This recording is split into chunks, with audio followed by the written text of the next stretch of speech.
Talata Maldima-Provencal, founder of Ambiance by Talata and the Talata brand.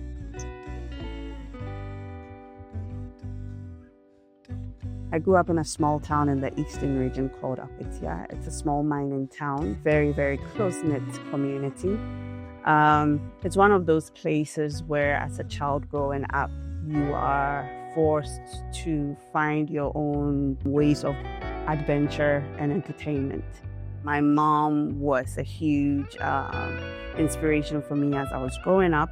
She was a professional teacher, but then she actually tended to try her hands at so many entrepreneurial ventures.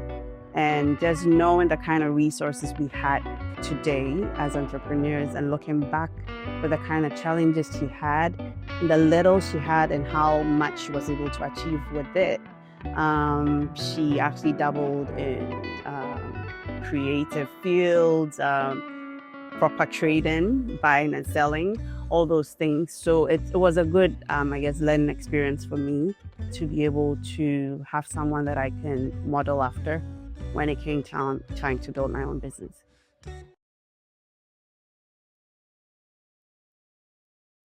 It does play a role in what I do, especially with where my business is now, where we are trying to focus on the community from where I am from, which is the northern part of Ghana, trying to elevate the women out there who farm the baobab and share nuts that we use to create our products, adding value to these resources that they've struggled to produce and showing it to the world. So I think, yes, definitely culture has played a huge part in what I am doing.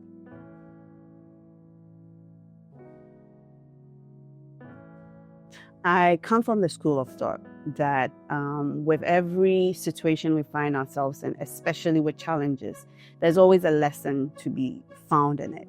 And despite the fact that you might be hit with a challenge that maybe will slow down your progress and everything, there's always the importance to have the sensitivity, to look at the big picture, to see what this particular situation is teaching you, to be sensitive to the lessons that are coming out of it. And one of the things that we were fortunate enough to catch on doing during the COVID pandemic was trying to look for a way to sustain our team because they had families that they had to take care of. Were we going to shut down our brand, or were we going to find ways to adapt the business to be able to keep them working?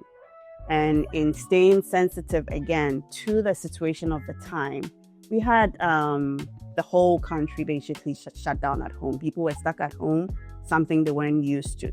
So what we did was find a way to make people feel good while they were at home, make people feel safe while they were at home, which comes from, or which led to us starting a wellness brand where we created scents to elevate people's spaces, to make staying at home a little bit more bearable. We created bath and body products, one of which was our hand sanitizer that was big at the time to give us that form of shield to feel like, okay, you know what, we're doing something to protect ourselves. So for us as a brand, staying sensitive in those dark times, it's how we manage to find light at the end of the tunnel. Or in other words, you could say we found scent at the end of the tunnel.